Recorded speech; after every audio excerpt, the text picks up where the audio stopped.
Okay. Email I sent out. I think he just pulled that. Okay.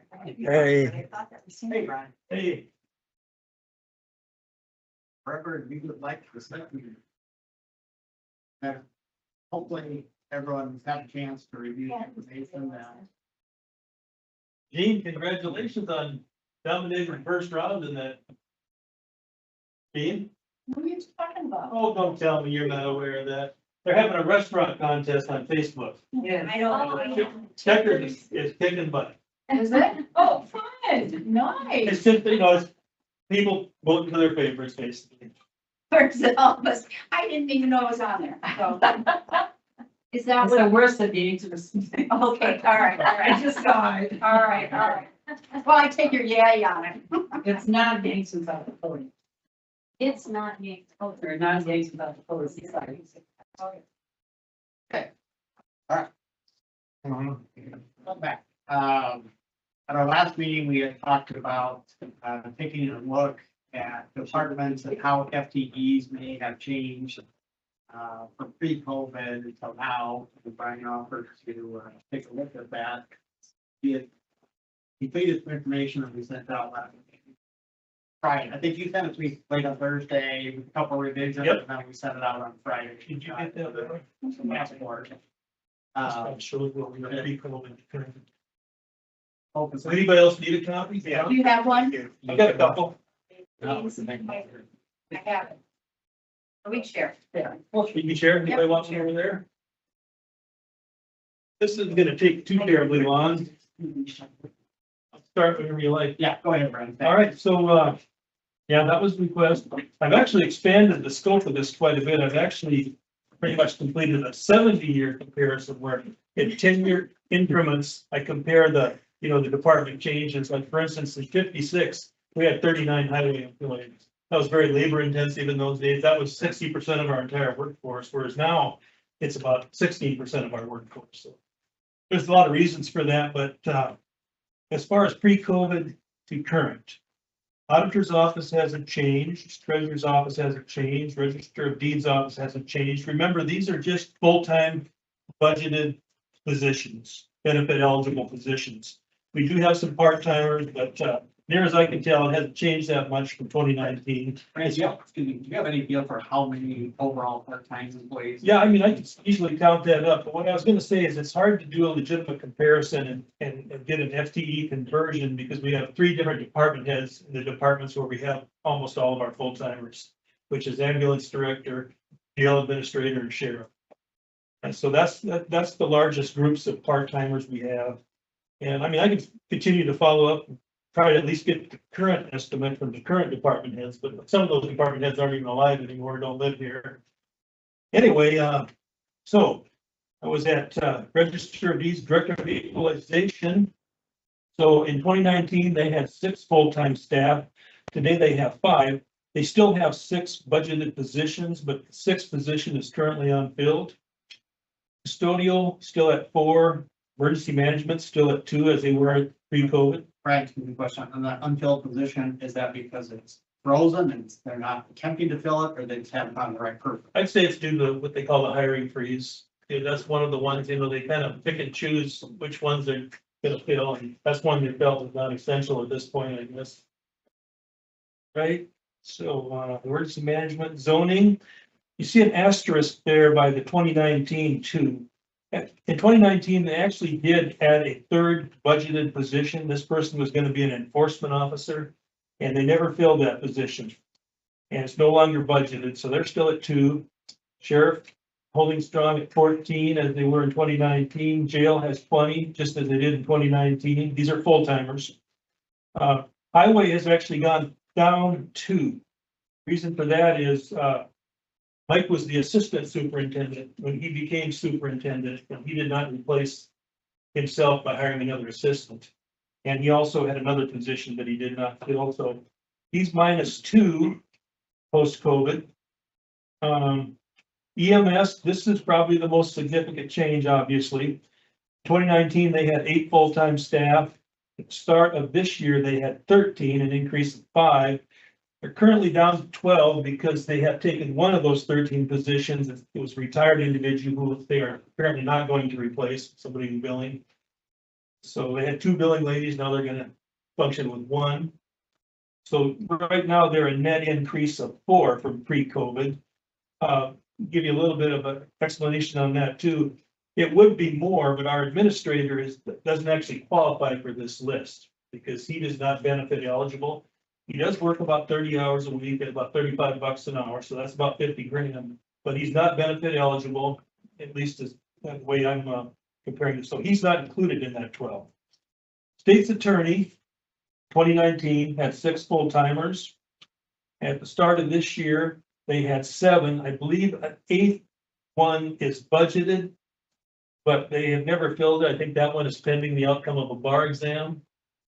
So, and then they had another deputy since the first retire. So right now they're back at 6 actual employees, but at least 1, maybe 2 of those may be filled in the future. Veterans office still have 1. Nurse's office, for many, many years, we had 2 full-time staff in that office. And as you can see, that has changed due to some negotiations with the office space we provide and things like that. We no longer pay any of the employees in that office. The state now pays all those salaries. The state used to pay some of them, and we used to pay some of them. Now the state pays all of them. Extension, kind of a similar situation. For many years, we had 2 full-time staff. And we were kind of at a disadvantage because state extension service was compensating a lot of counties, but we were never getting compensated. We were paying the whole bill. And when we finally said enough of that, the state came up with some money then to fund the position. So how it works right now is it says 0. We obviously do have 1 person specializing in 4-H, but the state, she's a state employee, and we pay a stipend that covers maybe half of her salary. And you save money there. So that's another -2 from pre-COVID. And then soil conservation, for many, many years, we had 1 full-timer in there. And commission was thinking and talking and said, that's a very seasonal position. It's busy certain months of the year, but certain months of the year it isn't. It doesn't really warrant a full-time year-round person. So they went to the soil conservation board and negotiated something kind of similar to what we have with our 4-H person, which is that we pay them a stipend. I believe in this case, it's about $27,000. And then they, instead of hiring a full-time year-round individual, they hire a seasonal person. And that $27,000 goes towards that. So that's another -1. So in those 3 offices, we dropped 5 full-time staff. Total, at start of COVID, we had 99 full-time staff. First of this year, we had 97, and right now we have 95. That is about it. So, How many hours is benefit eligible? well, that's a good question. I asked our benefits lady in the auditor's office about that because honestly, I don't know who all's in here, but honestly, it seems to me like maybe Jeff would be eligible for state retirement based on the number of hours he works. However, he gets some benefits from another position he has, so maybe that's why he isn't not drawing that benefit. I'm not sure, but so yeah, he averaged this year since January about 28.7 hours per week. So at $35 an hour, that's getting pretty close to 50,000 for the year. I mean, it would be, extrapolated. So one other note I wanted to make, I'm always kind of keeping up with things like our pooled cash report and our department budgets to see how we're doing because it was an extremely tight budget this year with a 16% cut. And just as an update, and I compare ourselves to 2015 to 2020 because I maintain that the years 2021 to 2025 were COVID skewed. So you compare us to June 30th, 2020. Then we had a general fund balance at the end of June of 5.86 million. The end of June this year, it was 6.23 million. So what that tells me is so far at the halfway point that extremely trimmed down budget is still working and functioning and not totally draining us. Obviously, in this case, we're a little ahead of 2020. That's about it. I wanted to say one more thing. We talked a little bit about investment earnings last meeting. And I just went to the state website to see what our numbers were the last few years. And our numbers the last 3 years, 23, 24, 25, were 313,000, 260,000, and 270,000. Doesn't sound like a lot, but it is quite a bit more than we were generating the years before that. So I think Patty has made some good changes. I think the interest rate that's paid by, through one of the local banks is much higher than what was initially thought. She said that 0.5% thing is not really indicative in any way of what she's receiving. And she was gonna look into this, she's interested in this fit. And she was gonna look into this 4.1 that First Dakota is offering this week, see if she could get some money. She has money in First Dakota. She's gonna try to get that higher rate if they'll let her. Yeah, so they're over 3% now, but I think there's some smaller funds that are less than $25,000 That that are the half. and at that 0.5%. Yeah, so that's a little misleading. She was pretty upset with some of the, not this meeting, but the county commission meeting rhetoric. And she shies away from county commission meetings and I can't understand why. So let's we want to go back to the FTE piece, right, Brian. So with really 5 FTEs being picked up paid by somebody else now, Yeah, we're paying a portion, but not nearly the cost of a full-time employee. right? So we're really, instead of a -2, if you take those 5 out because they're getting paid by somebody else, we're really at +3 and then some. Yeah, but I mean, again, we're paying at least in 2 of those, in one of those cases, we're paying nothing. Right. That's the nurse's office. In the other one, we might be paying half of that 4H, maybe even less, probably a little less. And the soil conservation, 27,000 is a lot less than a full-time benefited employee. Sure. Yeah, so those all help. I don't think, I think minus, of those -5 positions, it's at least good for -4, I guess is what I'm saying.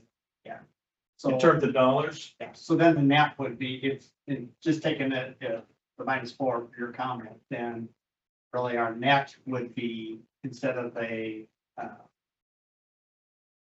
would be more of a +2 than a -2. Because of taking off those, the rest of the departments grew by Yep, that's right. Yep, and it was pretty much ambulance, on the full-time base. which is why I'm always clamoring for ambulance help. You know, the thing about this ambulance debate is, like, for instance, I said I'd like to see a city contribute 100,000, just for an example.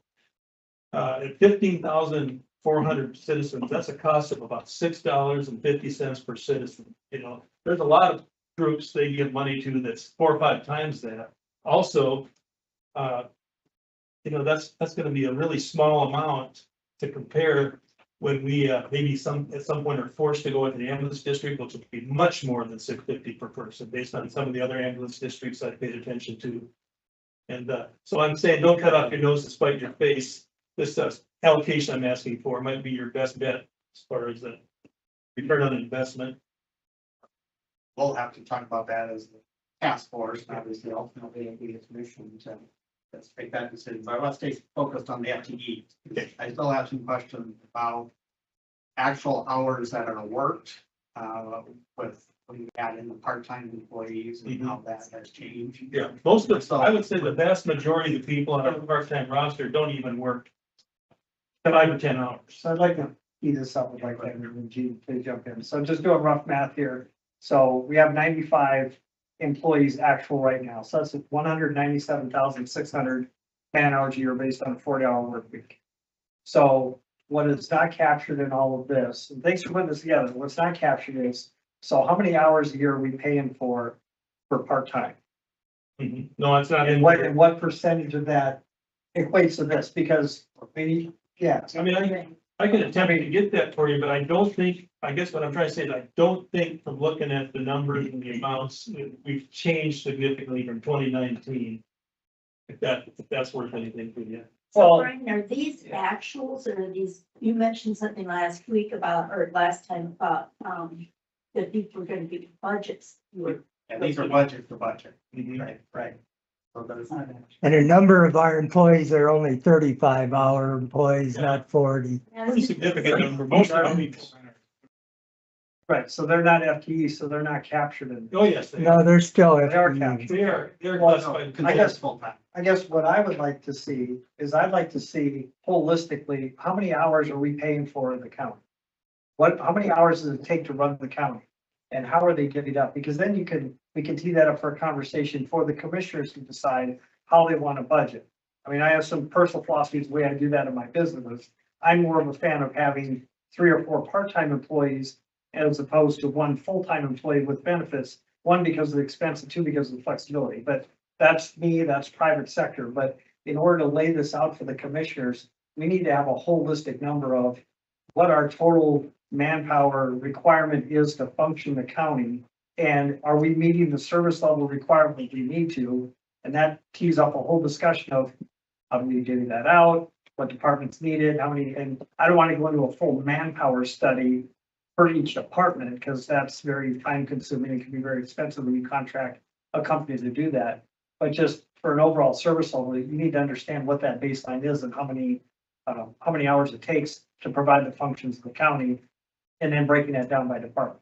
So the commissioners can be keyed up to make decisions. No, that's what I was Happy at. with that? No, that's what I was, Okay, to get a full picture of what the So- hours worked are, and then Yeah. I think you mentioned overtime or whatever those other categories and vacation. so based on what's budgeted, for 97 positions, that's 201,000, for actual 197. So just round it up. Right now, we have about 200,000 hours of full-time employees.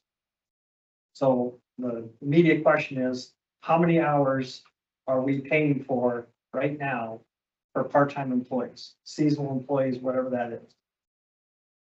I'd love to know what that number is. Yeah, I don't know if there's any payroll reports that just show total hours paid. Yeah, we have a monthly payroll. We could just take our monthly payroll amount and do some division there. I mean, that's like last month, it was 510,000, I think, our total gross payroll. Okay, so you can take and deduct this out. I mean, I can compare those numbers. I just want to repeat, we did look at some FTE comparisons with some of the peer counties. I don't think we're out of line. I think actually, look at our property tax consumption, we're probably more efficient than most. But yeah, I don't disagree with you, but I think what I struggle with is we don't really calculate FTE, which is a calculation based on total hours paid. And so I can't do apples to apples exactly to the other counties, because they might count it differently. Sure. I'm not sure what the end game is here, what your goal is, though, you know, what are you gonna do with that information? You're gonna have more part-timers? We probably get as many. Not necessarily, I'm just saying, that's how I've usually budgeted is based on FTE, you know, how many hours you. Well, If you're doing a lot of overtime, then it might be more cost effective to hire another person instead of paying time and a half. You know, those are the kinds of decisions you can make. 100%. I think to get what you're looking for, then I could take that gross payroll amount and do the math with that and see how that's fluctuated 2019 to 2026. Right, do you have, what does the payroll report give you, overtime hours, part-time hours? Versus No, it's just the gross payroll, which includes all part-time and full-time pay benefits. hours? So how much are we paying out in overtime right now? Into how many employees? Yeah, I don't think we paid hardly any overtime at all. And that's a number, because that's like an immediate, you can go and take action on, bring on a part-time person, I mean, and eliminate that time and a half multiplier, because that's margin erosion. Only place I could necessarily speak for would be sheriff in jail. I don't know that he does or doesn't, but then our policy over the years, it just say, tell department heads, we're not gonna pay overtime. They do have the different rules. We found out FLSA For law rules for law enforcement. Fire training, Yeah, what, is it 84 hours of pay period? 14 days, and 2 weeks. Before they have, 86 or 84. So, before they have to pay overtime. so with all the data we have, we don't have a way of separating how many part-time employees we have and how many hours they're working. We've not found any good. I mean, is this not like a QuickBooks system? It's gonna fluctuate based on need, you know, a lot of these people are kind of on call. And some months are gonna be more than others, but anyway, track it, but is there another mechanism? Again, I'm a QuickBooks guy in the private sector, so I don't know what systems being used here, but I mean, I can pull this report out in about 60 And right. seconds. You mentioned seasonal, does the city have a lot of seasonal? Some, Is there? everything fluctuates, like for instance, the sheriff has patrol officers. That take people back and forth, like for juvenile stays in Sioux Falls, and that's very, it's up and down. Sure. But that's part of, I mean, laying that out on the table, then you can start to do some manpower analysis as to where, to make decisions as to how we need to do our hiring practices, how we need to shape the offerings that we make for employees to come on board, what that looks like. Again, I go back to, lessons learned in my life, I would much rather have 3 20-hour-a-week administrators than 1 40-hour-a-week full-time administrator. Because when my gal was gone for 3 weeks of vacation out of the year, my office was a disaster because I had no one there that knew how to run it. So having that flexibility with part-time employees, one gets sick, I bring it up in the EMS, so they went down to 1 billing person. So if she has a heart attack and she's out for 3 weeks, They've got other folks within the organization. That they can bring in. okay. So the one department that you might be able to find over time is the sheriff's department because he has his own software He timekeeping. is doing timekeeping, so Sure. He utilizes the one that the city uses. I don't think, so. It was just some. It's free on the internet to keep track Sure. of hours. I mean, you're gonna see in our department, my department, but there's, Aaron gets some, I'm salary, so I mean, she Right, may get some overtime, but that's only because we had a drowning in the middle of the night, we Right, come in right. and there's extra and hours. that's gonna happen. Right. But otherwise, she's just a 40-hour Right. a week. And that happens, that's okay, but if you have someone that's getting overtime, like I read these stories out of New York City where they have people that are getting 15 hours of scheduled overtime every week for the entire year. You see, city employees think it's $350,000 a year because they're getting time and a half for a good chunk of it. I mean, I'm not saying that's going on here, but that's part of the analysis so that you can, balance that out. And actually, you need to hire another employee or at least a part-time employee to make up for that. Kind of interesting, I was looking at, like I said, back to 56 and 10-year increments, and when we started the ambulance service in 66, thereabout, we had 3 full-time ambulance staff. You're gonna say, how is that possible to run a 24/7 service with 3 people? Well, I mean, they only averaged in those days probably 2-3 calls a day, but you still have to have people on call 24 hours, right? And in those days, we weren't paying them for those on-call hours. And then came along the 90s, and some of our full-time on-call, our full-time staff were saying, we need to get paid for those on-call hours. And that's where the ambulance crew started going from 3 to 5 to 7 to. Right. And population grew and got old. Yeah. That was one. And that all factors into the analysis of, what service you need to provide and the hours that it takes to provide that service.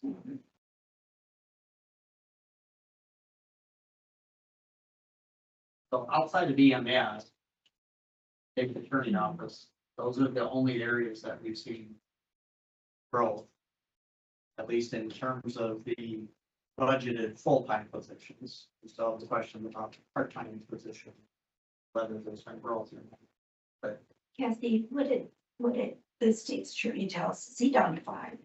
He's got 1 open position and he said he has not been able to fill it. And he's And gonna give up on it. he said he's thinking he's just gonna give it up. I heard he might be bringing his budget in a little less, which would be fine with me. He He started the can't hire Pay him enough because to hire. he can hire somebody. His starting salary was it 90,000 a year, or something, 75. 75, and they same brand new attorney can go to Sioux Falls and make 120. Oh, So yeah. he can't. He's out of the ballpark. Yeah. So Well, compared with other states' attorneys' offices, I think our pay is more than fair for that office. and So we started the year with 8 budgeted full-time positions and 7 actual people, because one, I think, was an attorney, they're waiting bar exam results before they could classify him as full-time. Then they had a chief deputy retire, and they have not yet replaced her. So that's how we got to 6.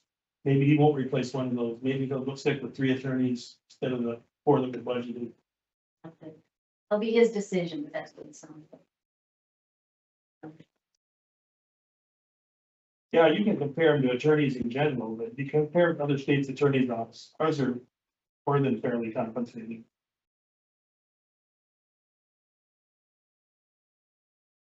Other questions on the FTE stuff? So Brian, do you think you can work on the part-time stuff? I don't know if I'm gonna have time for that. Okay. Done my best for you. If you wanna do some more, have at it. Okay, appreciate that. So want to take that as a financial reporting piece? We can try, we have not been able to find any payroll. That.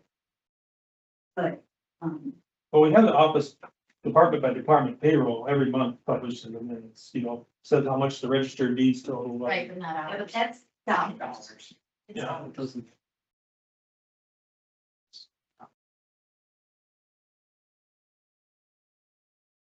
Take a look Yeah, and see what you can find. Yeah. Thank you, Frank. Yep. See you later. All right. Pardon me. Okay, for those of you, not on the task force, that's gonna conclude our task force business today. We're gonna have call an executive session of our community task force members. We're gonna ask, staff to step out. This will conclude the recording and the broadcast of this. Got some things, I'm gonna say, I don't like to not have it be a public session, but we have some things I want to talk about, that require a level of confidentiality at this point. And then we anticipate going back to a schedule of open meetings again in the future. One thing I will say is I'm gonna be gone for a couple of weeks, so if you want to set the date for the next meeting, you don't have to wait for me to come back for that. But we will need somebody to chair that meeting, and put the agenda together. So if we stayed every 2 weeks, we're gonna end up on the 4th of August, which is a commission meeting date again. And so if we want to take another week in there and meet on the 11th, or just meet a different day that week, I'm gone either way. So those of you who are around. Are you on the 11th? Yes, How long are you done? I will be back, the week of the 17th.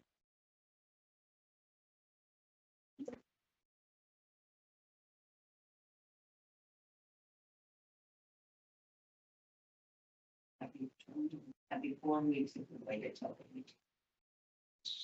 Seems like a long time.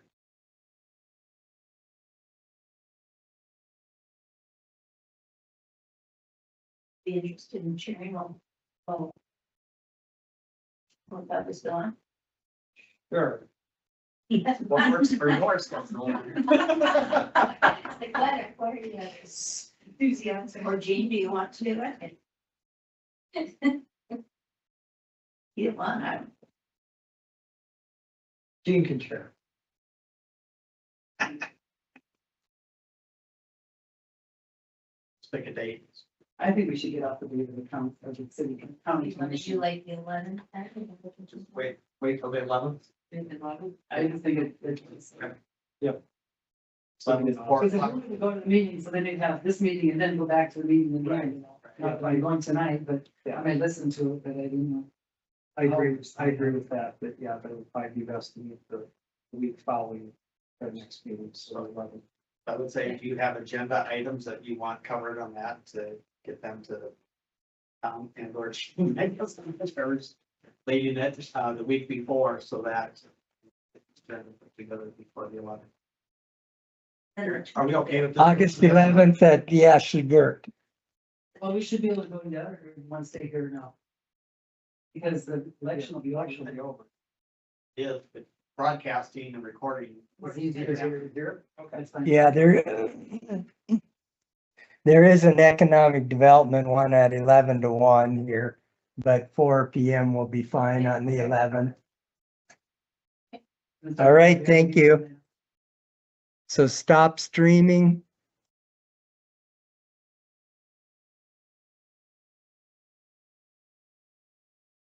Part of this group. Yep. And we're being asked now to leave. Isn't that kind of, why am I even on this group? Because you guys are gonna come up with maybe some ideas that I don't agree with, and you're gonna present it to the commission, and Paul's gonna say, well, hey, that, he was a favorite, he's at our meeting. Yeah, there not be anything that's gonna be put together. I think it's kind of tricky, but I'm just gonna say that. Sorry. Hey, Tom, could I get a